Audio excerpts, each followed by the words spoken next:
Global power is not measured only in military strength or economic size. It is measured in currency dominance. A reserve currency is more than just money used for trade. It is the backbone of global finance. It is held by central banks as foreign exchange reserves. It is used to price commodities. It denominates international debt. It settles cross-border transactions. It anchors global liquidity. When a currency becomes the world's primary reserve, its issuing nation gains extraordinary advantages. It can borrow at lower interest rates. It can run persistent trade deficits without immediate crisis. It can issue debt in its own currency while others borrow in foreign denominations. It can influence global financial conditions through domestic monetary policy.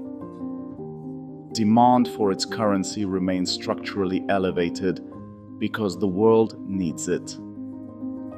But reserve status is not permanent.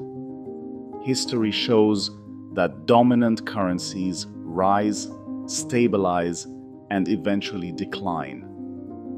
Not abruptly, not overnight, but gradually through structural shifts in economic power, geopolitical alignment, fiscal sustainability, and confidence. A reserve currency begins declining when the fundamentals supporting its dominance begin to weaken. One factor is relative economic strength. As global output becomes more distributed, reliance on a single currency for trade settlement may diminish. Emerging powers expand influence. Regional blocs strengthen internal trade. Bilateral agreements reduce dependence on traditional reserve systems. Another factor is debt sustainability. Reserve currency issuers often accumulate large sovereign debt levels because global demand for their bonds remains strong. For years, this demand suppresses borrowing costs. However, if debt rises faster than economic growth for extended periods, questions about long-term fiscal sustainability may surface. Confidence is durable until it is not. Geopolitical dynamics also play a critical role. Sanctions, trade disputes, and financial restrictions can accelerate diversification efforts. Countries exposed to reserve currency dominance may seek alternatives to reduce vulnerability. Central banks adjust reserve allocations. Gold holdings may increase. Alternative currencies gain incremental share in trade settlements.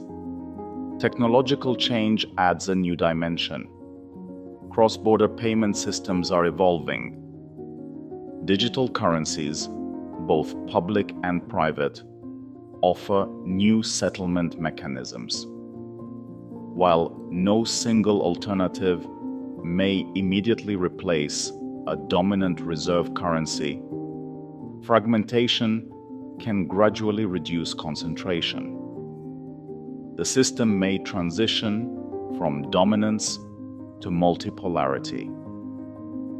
Importantly, reserve currency decline is often subtle. It does not begin with collapse. It begins with diversification. Central banks reduce allocation percentages slightly. Commodity contracts allow alternative settlement currencies. Bilateral trade agreements bypass traditional clearing systems. These incremental adjustments accumulate over years. Market signals may appear gradually. Long-term bond yields may trend higher relative to peers. Currency volatility may increase. Capital inflows may fluctuate. Fiscal debates intensify. Credit rating outlooks shift. None of these signals alone confirm decline, but together they shape perception. Perception is decisive. Reserve currency status relies on trust in institutional stability. It also depends on the rule of law and transparent financial markets. Policy credibility is essential as well. If political polarization undermines these foundations, confidence erodes. Yet, decline does not mean disappearance. Former reserve currencies remain important regional or global mediums of exchange. Their influence simply contracts relative to competitors. A transition away from a single dominant reserve currency can produce volatility. Exchange rates fluctuate more widely during such transitions. Trade invoicing becomes diversified as a result. Hedging complexity increases as well. Financial markets adjust to new liquidity patterns. Safe haven dynamics shift in these scenarios. For investors, reserve currency transitions alter portfolio construction.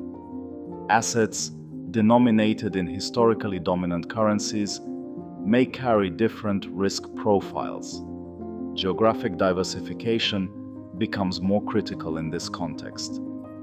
Currency exposure requires closer management. For governments, the loss of reserve dominance reduces fiscal flexibility. Borrowing costs may rise structurally. External deficits become more constrained. Monetary policy decisions carry greater exchange rate consequences. The privilege of global demand softens.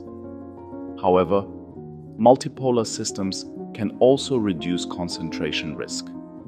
Diversified reserve structures may distribute global financial influence more evenly. Regional financial cooperation may strengthen. Dependence on a single liquidity provider may decrease. The question is not whether reserve currency dominance changes over centuries. History confirms that it does. The question is whether the transition is orderly or disruptive. Orderly transitions occur when diversification unfolds gradually alongside credible reforms and institutional adaptation. Disruptive transitions occur when confidence shifts rapidly due to policy error, geopolitical shock, or financial instability. Today, global economic power is evolving. Debt levels are elevated across major economies. Technological innovation reshapes financial infrastructure. Geopolitical alignment is shifting. These forces create conditions where reserve currency structures may continue to evolve. The decline of a reserve currency is not a dramatic collapse. It is a rebalancing of trust. Trust in fiscal discipline, trust in political stability, trust in financial transparency, trust in long-term value preservation. When that trust begins to distribute more broadly across nations, dominance becomes influence, and influence becomes competition. Reserve currency status is not inherited forever. It is earned continuously. And in a changing world, even the strongest currencies must defend their position. Welcome to Cash and Chronicles, where money, power, and history collide.